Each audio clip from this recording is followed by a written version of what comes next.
everyone. Good afternoon and welcome to our February Lunch and Learn. I am Amanda Lakin. I'm the Communications and Member Relations Manager for the Coalition. And I have just a couple announcements for you before we get started with our session today. First of all, if you're just joining us, as always, please feel free to put your name and organization in the chat. As questions come in, you are welcome to put them in the chat or in the Q&A. We'll be monitoring both of those. And we are recording this session, so afterwards we will be sending out a link to the recording along with any slides that we have to share with you. That will go out either this afternoon or tomorrow morning. And I'm going to share with you very quickly. As many of you have been asking, we are very excited to announce that we have secured our dates and venue for our 2023 Nevada Housing Conference. This two-day event is going to take place on October 11th and 12th at Circa Resort and Casino. This will be on Fremont Street in Las Vegas. Similar to last year, this will be 2 days full of collaboration, education, networking, and breakout sessions. So please put those dates on your calendar. And remember, if you are a member, you do get a discount on registration. And if anyone is interested in becoming an early sponsor, please reach out to me. We love our sponsors. They're one of the reasons we're able to put on such a great event every year. And my second announcement is actually for our members who are watching today. Hello, members. We are going to be sending out a member survey immediately following this Lunch and Learn today. This is going to be the first survey that we're doing. As you know, the coalition is growing. Our member base is growing. Late last year, we actually reached a milestone of 300 members, which was very exciting for us. So now's the time that we want to hear from you. I actually have a slide for that as well. So we want to hear from you. Just, what are your thoughts on your membership? What is valuable to you? What can we improve and what can we add for your benefit? So please keep an eye out. It will go out around 12:45 today. And any member who would like to put their name and email in their survey, we will enter you into a drawing to win $100 off your conference registration. Beyond that, all responses are anonymous and for internal use only. So without further ado, I will hand this over to Christine Hess, our Executive Director and the moderator for today's session. Welcome, Christine. Awesome. Thank you so much, Amanda. And I can't wait for the conference. Super excited to be back in Vegas this year and also excited to be at Circa. So it's going to be fantastic. Thanks for that announcement and hope you all are going to be joining us. So it's my pleasure today. As you can all imagine, we are into all things policy right now. Of course, the legislative session for Nevada that we started February 6th. And my team member, Mendy, there and I are basically in constant communication. Yes, early, sometimes 6:30 or earlier, text messages, phone calls. And really, as a coalition, we just wanted to give you some insights on what we're seeing with the session so far, a couple weeks in, what we're tracking for housing policies, and how just some of the things we're looking forward to as we move through the session. But in the meantime, I have an exciting opportunity to welcome a special guest, Chennou Xiong from the Western Governors Association. Hi, Chennou. Thank you so much. Thank you, Christine. In a lot of the policy we work in as a coalition, we definitely work nationally and certainly regionally as well. And the Western Governors Association is a fairly new relationship that the coalition has made. And a lot of that is also because housing is fairly new for the Western Governors Association in terms of rising to the top for a strategic and targeted initiative of theirs. And I invited Chennou today to share with us here in Nevada, because Nevada is part of the Western Governors Association, to share with us how the work that they do, how they engage, and why it matters to all of us that our governor is going to be engaging with WGA. I asked Chennou, I was like, hey, what's some recent wins for the Governors Association? Chennou, there's so many that you sent me. I couldn't pick just one.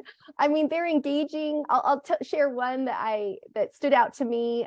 Of course, I'm based in Reno, but the Western Governors Association engaged with the fiscal year appropriations package and secured funding for the Center for Wildfire Smoke Research and Practice, which, of course, as we know here in Nevada, the smoke impacts unfortunately, are coming more frequently. So really appreciate some of that work, but they engage in water, amongst other things. But today we're here to talk about housing, but they do have a significant impact. So really looking forward to this. Thanks, Chennou.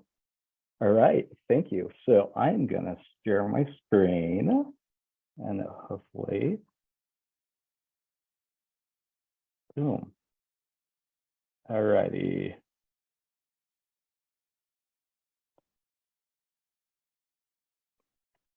Alrighty, thank you, Christine and Amanda, for hosting us, the Western Governors Association. We're grateful for this opportunity that we have to engage with you and engage with your stakeholders. My name is Chennou Xiong. I'm a policy associate here at the Western Governors Association, and I am the one that has been tasked to talk about our housing policy. So for those of you who don't know who the Western Governors Associations are, we're an institution that represents 22 states and territories west of the Mississippi, Nevada being one of them. Our current leadership is based on the state governors, and our chair right now is Governor Jared Polis. Our vice chair is Governor Mark Gordon of Wyoming, and then our previous chair is Governor Brad Little of Idaho. Each year we get a new chair who leads the institution forward with an initiative. So this year, Governor Jared Polis's initiative deals with thermal energy, and it's titled "The Heat Beneath Our Feet." And if you're interested, our summer meeting will be held here in Boulder, Colorado in July, and we'll pass that information on to Christine where she can share it with you. But the Western Governor Association is based, like I referenced, 22 states and territories, and we deal with regional issues. Here's a picture of some of our governors at the recent meeting in DC that was held by the National Governors Association in collaboration with us. It's rare that you get to see a group of governors together in a single setting. So you might be asking, what do we do? Well, as an institution, the WGA serves as a policy platform, most importantly, a policy platform that focuses on bipartisan, with a bipartisan ethos and a bipartisan theme. We work on developing policy, we work on developing information exchange, so like what we're doing right now with Christine and her institution, but more importantly, we get collective buy-in on collective to address critical issues that face the West. And as Christine referenced, one of those issues is affordable housing. So in 2020, we saw an emergence of population growth in the West. Now, affordable housing affects everyone, but particularly in the West, it hit us pretty hard. So between 2010 and 2020, the census indicated that there was a population movement of 78 million individuals who flocked to the West. And they flocked to the West for many reasons. One was remote work. Two, they just wanted a new venue. But with that population growth, it highlighted the issues of accessing affordable housing.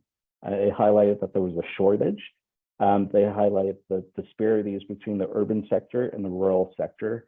And so this became a major concern for the governors as a collective whole. And so what happened was, with that highlight in 2021, the governors engaged with us and asked us to do some research and to look into this. And the governors highlighted, and in that at 2021 period, we discovered some things that the governors highlighted. The first is we understand that accessing affordable housing and the concerns with affordable housing comes back down to the ground level at the local level. So we're aware that zoning affects the development phase of accessing affordable housing. But and we're also aware that HUD, the primary federal agency that deals with affordable housing, there's some issues there. So one thing that the governors highlighted was that there were some guidance issues. When you're trying to navigate federal programs, particularly at HUD, it's a gruesome process. It's complicated. It's complicated for paid employees of the government. So if you're just an average Joe, it's even more burdensome to try and navigate that and to get the resources needed to reach the affordable, to reach and achieve affordable housing. Another thing that we discovered was that at the federal level, there were staffing shortages. So that guidance issue is linked to the lack of staffing. There wasn't enough staff members to assist people in navigating this process. Another thing that we discovered was that at least through HUD and the Federal Housing Administration, was that the claims process was gruesome too. It was difficult to navigate and it was difficult to process. Other things that we found was that the federal housing formulas that HUD creates is ineffective. They're outdated. The data used do not reflect the times that we're in. And so with all of this that we discovered, the barriers to achieving affordable housing, the governors developed the housing policy, which is titled Housing is Foundational to the Success of the West. And that was developed in December of 2022 and approved in Phoenix, Arizona. And one thing I want to note is that our policy resolution, there's 17 policy statements. Those 17 policy statements allow us to engage with our federal partners on policy issues. We're aware that it doesn't touch all aspects of the affordable housing realm. We're still relatively new at this, but it highlights some of the key issues that the governors found that were affecting the West. And then with that being said, we took this resolution and we ran with it. And so since then, what we've done is we've engaged with our federal partners. Recently, we had an affordable housing panel discussion with leaders from HUD. Deputy Assistant Ethan Henneman, who leads the multifamily housing unit at HUD, was there and he participated with us in the housing conversation. We also had other housing experts from the state level and then also academia who were able to participate with us. We're monitoring Congress, we're monitoring federal activity, we're engaging with them, and we advocate on behalf of the governors within this resol that we have. Now, this resol was adopted in December and it will last for 3 years. And so that resolution cycle will engage based on the premises that are in the resol for the next 3 years with our federal partners in trying to achieve a affordable housing solution. And then at the end of the 3 years, the resol cycle will reopen up and the governors will readdress it and highlight things that they feel are barriers to achieving affordable housing. But there is a scenario where if there's an emergency, the governors collectively can open it up and allow us to engage and tweak some things or add some things to the housing resol. So in the housing resol itself, I just wanted to highlight some of the important things that the governors have noted that they felt were concerns to their region and their state. The first is the private activity bond. The threshold is for the governors is too high to achieve to be able to achieve affordable housing. So the governors have called upon Congress to pass legislation to reform that, lowering the threshold from 50% to 25%. In addition to that, the governors have called upon Congress and our federal partners to expand the low-income tax housing credit. This credit is super useful in developing affordable housing. And then the next thing that I want to highlight for you guys' awareness is that the governors really want the federal government to adjust the federal formulas to meet the times and the conditions that we're in. And these are just some of the highlights of the resol, the policy resol. There's 17 policy statements. We didn't list all of them, but these are the 3 high-level ones that I want to note for you guys. Our team that deals with federal housing is our executive director, Jack Waldraw.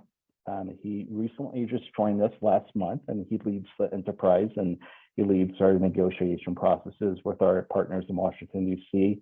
There's Troy Timmons, who is our policy director. He's an individual in charge of the architect behind our policy development process.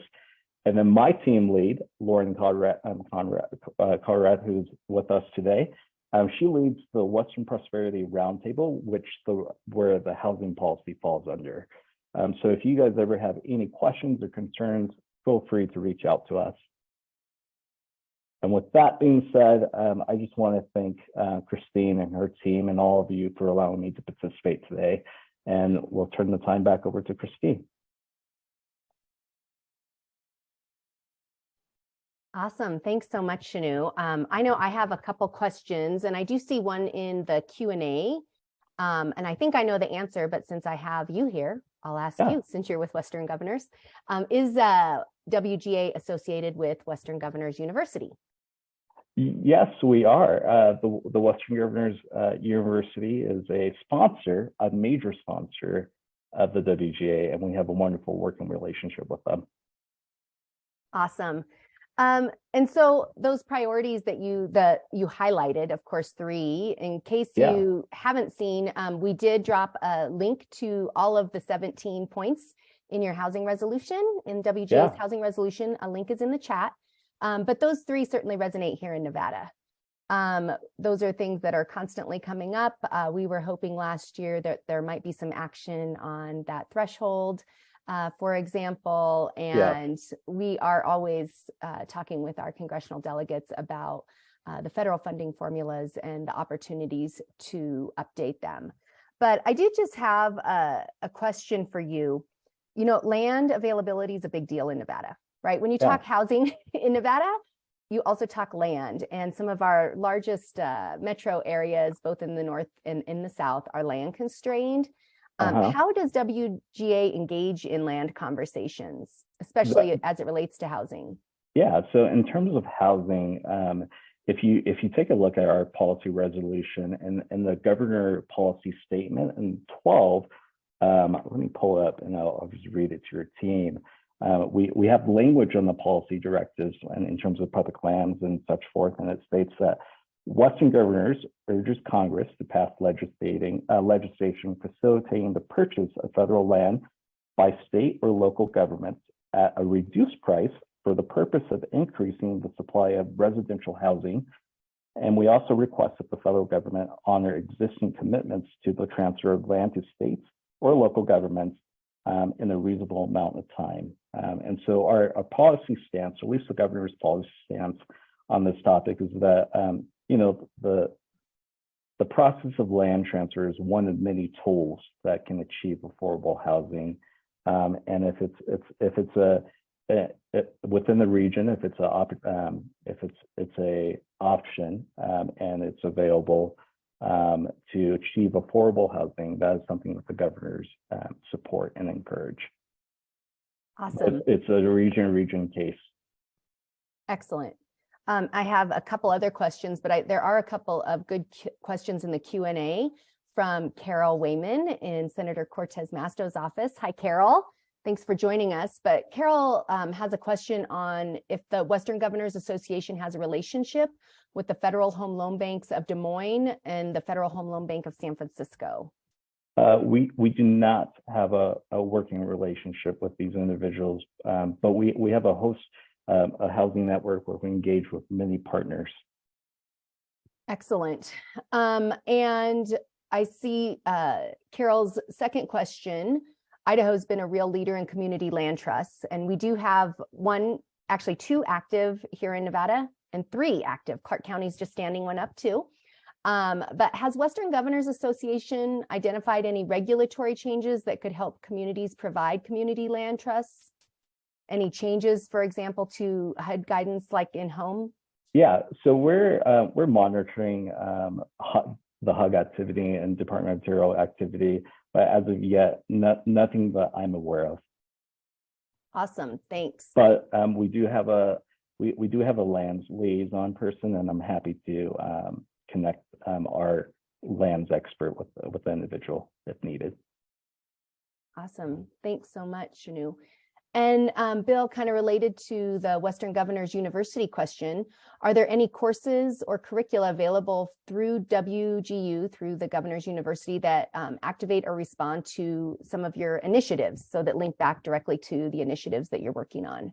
No, not that I know of. I know that the Western Governors University is a sponsor, and they engage with us on in terms of education and promoting growth in that aspect. But in terms of our policy, I don't believe so. Awesome. Another conversation that's huge here in Nevada, and I'm guessing it's across the West as well, but how does the Western Governors, or how do the Western Governors talk about workforce housing? Has that risen to the top? Yeah, so workforce is top of mind for the governors.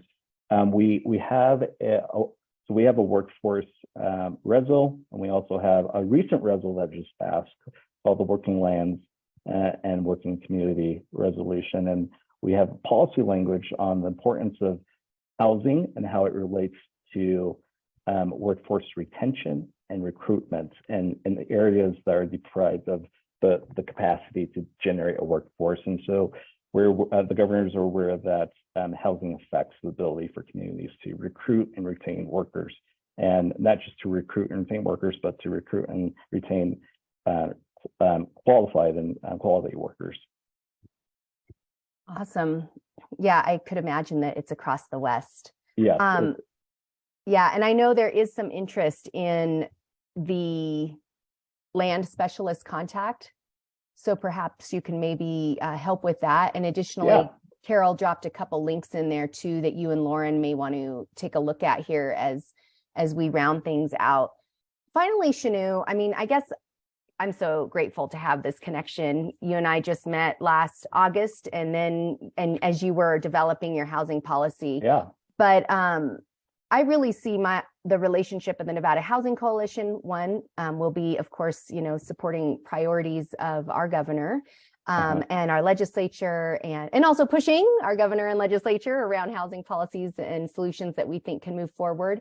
But in terms of working with you, do you see other stakeholders in Nevada potentially working with you or being resources for you to help inform as you're learning about Nevada's priorities and some of the ways that you can now connect with Congress to really make change at the federal level?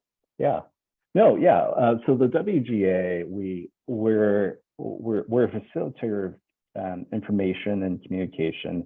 And so, I mean, I like to joke that we're not the real experts. You're the real experts. You live in this, you breathe this. And we see this from like 100-foot level, but where you're on the ground level and you actually see what's happening. So we're always open to meeting with folks who are experts in these particular fields, whether it be housing, wildfire, or whatever. We encourage the ability. I mean, we are happy with the opportunity to engage with folks and to learn more about, in this case, housing and what affects you at the local level, and what states are doing with their partners in addressing affordable housing. And there may be solutions that you have that we haven't looked at or hasn't crossed our venue. Awesome. Yes. Well, thank you so much.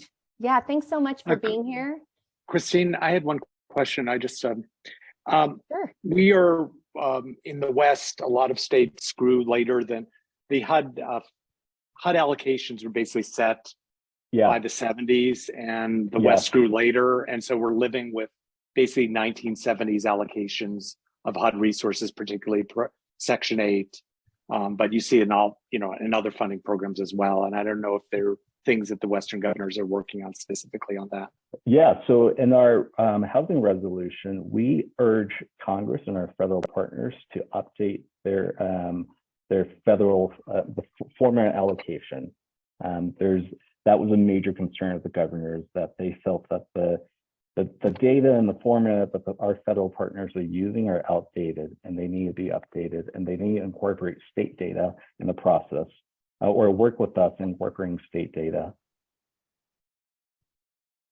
Awesome. Thank you. Yeah, we appreciate that, Chennou. That's always a talking point for us too.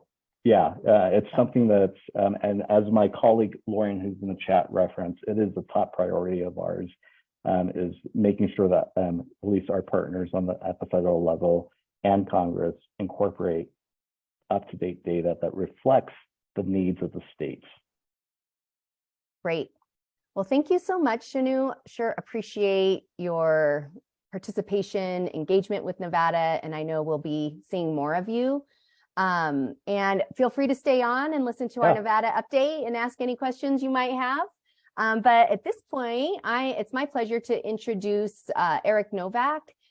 Eric is on the Nevada Housing Coalition Board of Directors and is also our policy committee chair. And so Eric and I are going to tag team a little on just really the work of the Nevada Housing Coalition Policy Committee and board relative to policy. And then we'll turn it over to our government affairs support team member, Mendy Elliott. Eric, I will go ahead, and Amanda, if you want to flip up some slides, perfect. Get you started here to just kind of go over the work of the interim and what it looks like as we're moving, or actually in session now. Thank you, Christine. As Christine knows, first of all, I'm just so impressed that we had 65 people, 70 people now online. That's incredible. And it wasn't on my calendar, so that was my mistake. We have been, a lot of our life has been tracking the Home Means Nevada initiative. I think Nevada Housing Coalition, a lot of the people on the line today were instrumental in encouraging the governor to adopt the plan for using $500 million of state and local fiscal recovery funds for affordable housing. Those awards came out at the end of last year. 51 different projects were funded, and we are working very closely with the housing division to sort of better understand the rules, let them know when things are not working very well. There's a lot of still unknowns in that program. It's just one project is closed to my knowledge. So there's a lot still going on. We host a monthly policy forum and a policy advisory committee. What is the committee called? Policy committee. Nevada Housing Policy Committee, which is an advisory committee to Nevada Housing Coalition Board. And it's a very broad-based organization that Christine's listed, the representation there. We get updates from Mendy Elliott and from others on upcoming policy. We have legislators will come to our committee and present their proposed bills, just to get feedback on them. So if you're not a member of the policy committee, feel free to reach out to Christine and get your name on there. It's very, that we learn a lot from that. And I think we're going to be going to bi-weekly during the legislative session. Or we're going to stay monthly? I don't know, but there'll be updates more than monthly is what I want to say. So Christine, I think that's all I wanted to present. So what else do we have to cover? Perfect. Yeah, I'll kind of take over from here. And Eric touched on it too. The work of the policy committee is really foundational. And as Eric noted, we meet monthly, and we'll go to bi-weekly. We haven't yet. I'll populate your calendar, Eric. That's what I do. I hit Eric and I'm like, where are you? Not really. He's always in tune, and he's another person that I'm in constant contact with as a policy chair.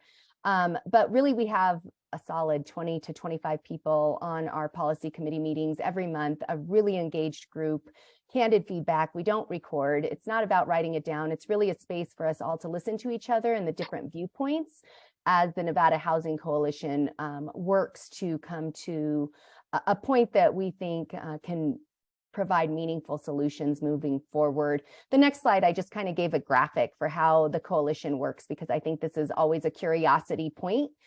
Ultimately, as you will hear the coalition come into session and potentially support bills, maybe oppose bills, always in communication though with our partners, and whether we're on the same or opposite sides, we're typically partners in the housing ecosystem. So we certainly respect all viewpoints and just really strive to work forward towards solutions. But as you see there, there's really a couple of points of information, our policy committee, our government affairs team, informing the coalition board of directors who ultimately makes the decision on how the coalition comes down, what it means to our mission. Is this aligning with our mission? How is this impacting our Nevadan households, particularly low and moderate income households? What does this mean for housing affordability? Lots of different factors come into play. So I just wanted to share that with you. And right now we're going to give this group a taste of the awesomeness that the coalition gets to be part of, because we have an incredible government affairs team with Mendy Elliott, our lead with Flynn Giudici Government Affairs. And Mendy really, she's provided really just research support, connecting us with other states when necessary. WGA was not unfamiliar for her either. When I came back all excited, she's like, oh yes, I know WGA. So Mendy is so experienced and brings really some insights for us, and then also helps us connect with our partners, which has been really helpful. So I'm going to turn it over to you, Mendy, so that you can share with this group, our audience, kind of an overview of the session so that they can feel what they'll feel as coalition members, and our policy committee gets to also hear. Well, thanks, Christine, for that nice introduction. And it is good to work with the Nevada Housing Coalition. We're very proud at Flynn Giudici to be part of the Christine's team and the board, very experienced board of directors. Just to give you some idea of where we are right now, we have bill draft requests. We're up to 1,036 as of yesterday at 5 o'clock. Assembly bills introduced are 211. Senate bills are 185. And our next important date is legislator bill introductions, which is March 20th. It's another cutoff date for us. I want everybody to mark their calendar. We have an affordable housing day at the legislature, which is May 1st. And that's the timing is great, because a lot of what we're waiting for from a funding perspective is around the economic forum report, which will come out on May 1st. They will be providing their report, and the legislature funds the budget for the next biennium based on what the economic forum tells them is going to be our revenue streams for the next couple of years. As Christine alluded to, we work very closely with our partners. We are in constant contact with the housing division, some of their goals, some of their objectives, as well as the director with business and industry. Director Reynolds has just been an incredible, always accessible to us as we have questions. If we find something that's going on in another state, we'll run it by him or run it by the administrator to say, hey, what do you think of this? And so currently that brings us to what of all these bills that have been introduced and BDRs, what are we currently tracking for the Housing Coalition? We have 6 Assembly bills, 9 Senate bills, and we have 33 bill draft requests that we are tracking, waiting for those to come into to be introduced as a bill. A lot of times we are in contact right now with the legislators that are sponsoring the bills to see if we can get a sneak peek. At our last policy meeting, we did have a couple legislators come. They presented what they were thinking as it related to their bills. So it gave us some insight, and it provided us that opportunity to have some dialogue directly with the legislator, not only the legislator talking to us, but we were able to ask questions, to have some clarifying opportunities, as well as other bill sponsors in the housing in the housing space that are, whether it's an association or an organization, whoever it might be. That's really where that policy committee, the membership there, gets to have that sneak peek as to what is happening. And we plan to have that continual dialogue with those bill sponsors, whether it's a legislator or some other entity or organization, so we can have a better understanding prior to the bill going to hearing. And I think that that's what's important. We are able to have that upfront conversation with them prior to even the hearing. So we have a hearing this afternoon at 3:30, Senate Bill 40, which is the divisions bill. And the bill is going to be working alongside doing an update to the manufactured housing space. We have been working with our with the policy with the board, and Nevada Housing Coalition will be supporting.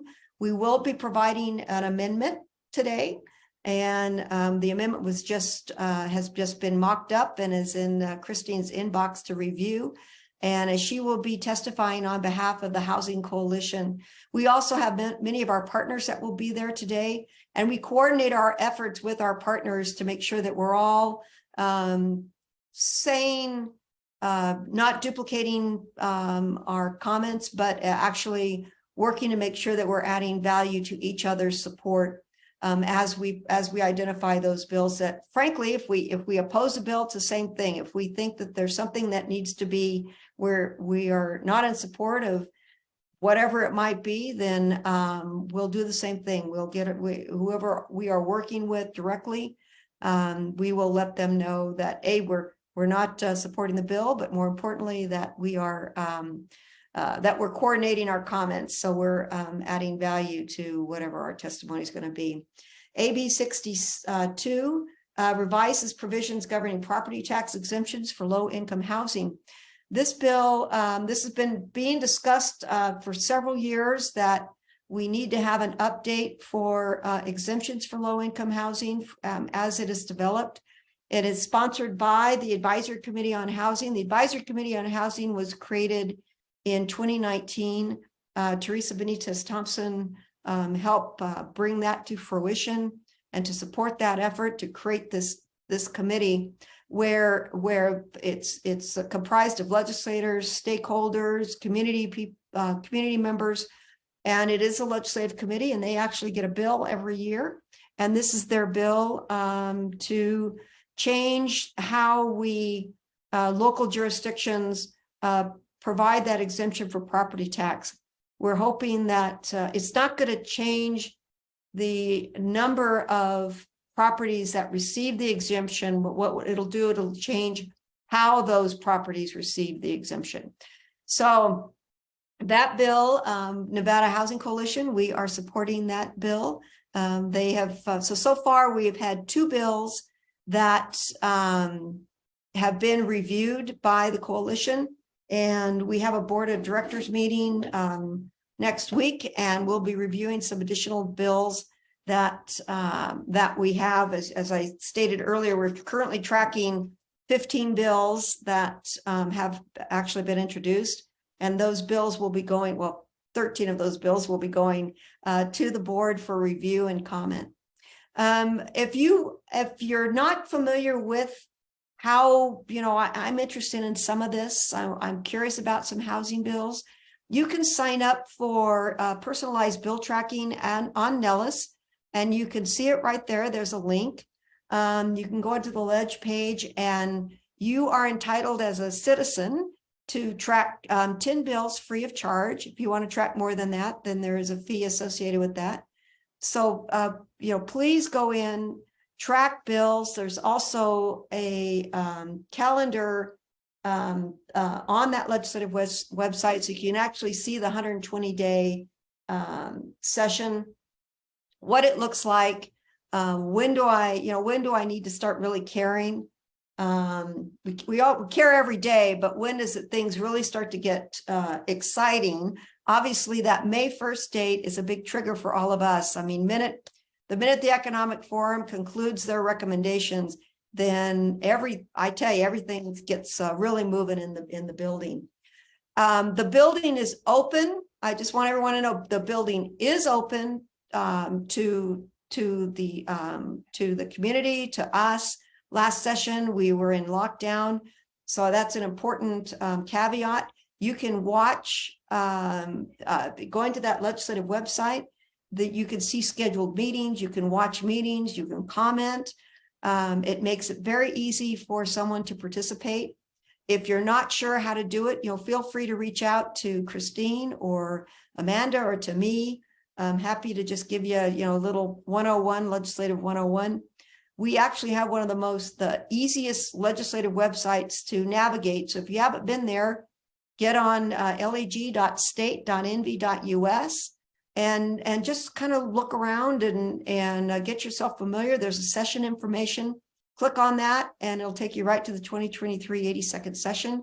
You can see bills. You can see if you have an interest other than housing, put your interest in.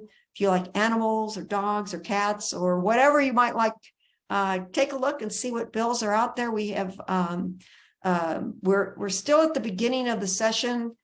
We've really been going through, they've been going through hearings, talking about a lot of budget, session budgets for the various state departments and divisions. And so, but now, although there was a bill that was introduced today, they had a hearing and Senator Spearman passed the bill out. So there are bills that are actually moving pretty quickly. That doesn't happen very often, but that particular bill, she moved the bill out. I think that it's 12:44. So with Christine, I will and take any questions. Yeah, I'm actually going to ask a couple questions, but if anyone has some questions, feel free to put them in either the Q&A and chat. And April, I'm going to get to your question up there. I did see it. Thank you in the chat. Can you just, for those of us that may not be as in tune with the March 20th deadline, what does that mean about introduced? So as we saw, there's lots of BDRs, bill draft requests. There's only some that we know what the text says, but can you talk about what that introduction deadline is? Sure. So individual legislators, you have committee bills, you have legislator bills, and the individual legislators, if they have to have their bill actually introduced by March 20th, and that bill, if it doesn't get introduced, it's not going to happen. So on March 20th, I bring a sleeping bag and we keep track of all the bills that actually get introduced, and they go through a litany of them that day, really the 29th or the 30th. It's very long, but at least if the bill's going to actually get introduced, then that will happen. A lot of times also, you may have a bill in the Senate and the bill in the Assembly that are very similar. They will work together and they'll only introduce one bill. So that's why there might be, at the end of the day, we may have, let's just say 1,200 bill draft requests, but then we only have 800 bills actually introduced. So there's a lot of working together when it comes to subject matter in the building. So we'll know what it looks like as far as legislative introductions. We have we have committee bills can be introduced by the chair at any time. Just if the committee wants to introduce a bill, they can introduce a bill. But these are individual legislator bills, need to be introduced on the floor by March 20th. Awesome. And of course, I'm coming to Senate Growth and Infrastructure Committee meeting today at 3:30. And I'll look forward to hearing there's Senate Bill 10, SB 10, about the State Infrastructure Bank. I'll look forward to the presentation by the treasurer's team on that bill. And additionally, then we'll hear the division. Which we are tracking, but we don't have a position yet. And part of the reason why we don't have a position yet on the bill is that they have an amendment that they just dropped yesterday. They shared it with us, which was nice that they gave us a heads up of what their amendment is. But it was a draft, and by gosh, before today it could change even further. So we are going to be going, and we'll hear what the treasurer wants to do. And there's supposedly some good things coming out of that bill for housing. So we're excited. Yeah, so this is how quickly everything moves. Literally, it's happening real time, everyone. Can people, I think if you go to the Nellis site, you look up the committees, you can find their different meetings. So if you want to watch, I think we can tune in virtually if you're not like us and based up here in the north, you can actually watch that committee hearing and tune in. And Nellis is really easy to navigate, so highly encourage that. I should add, if you want to go today, just if you have something, 3:30 Senate Growth and Infrastructure, you can go to the Sawyer building in person, and they video those simulcast the meeting directly to the Sawyer building. So you can either enjoy your, have your slippers on and watch it from home, or you can actually go to the Sawyer building if you'd like to in Vegas. And for Senate Bill 40, we'll be uploading our proposed amendment and testimony as well, but you'll hear that as well. Nothing major, really just making sure that we are opening this up to as many extremely low income household Nevadans. And that's that manufactured housing program that also provides a lot subsidy for extremely low income Nevadans. And you'll hear more about that in the committee, and appreciate the division bringing forward that revision. Mendy, so much information. Thank you so much. And I know you're running around from the building to try and do this lunch and learn. Today I have been running, and it didn't help that I left my phone at home, so I don't run. I just want to let everyone know the policy conversation won't stop. I imagine every month at the Lunch and Learn you'll get an update. But additionally, if you are a coalition member, you will receive email updates. So that's only for coalition members, but on the legislative session that will actually have a matrix of all the bills that we're tracking. If the coalition's taken support, where that a position, where that bill is located, has it been introduced, is it going to have a hearing, etc. You will receive that email regularly. I would say minimum every 2 weeks, depending on the pace of the session. Additionally, Affordable Housing Day, April, thank you so much, is May 1st. And that will be in person up here at Carson City. And we'll be inviting our affordable housing and housing ecosystem community to really come and talk about affordable housing, what that means, share your work. We'll be coordinating one-on-one meetings for anybody that wants that, but we'll be inviting the legislators for lunch as well. So we're very much looking forward to that. Finally, next month, March 22nd, is our Lunch and Learn. As I mentioned, we'll probably be giving you a policy update because it's on our minds. But I wanted to let you know also that we will have Betsy Fadali from the Nevada Housing Division, and she will be giving us a state of the state, if you will, that's kind of what I call it, for affordable housing, and sharing the Affordable Housing Progress Report as a presentation.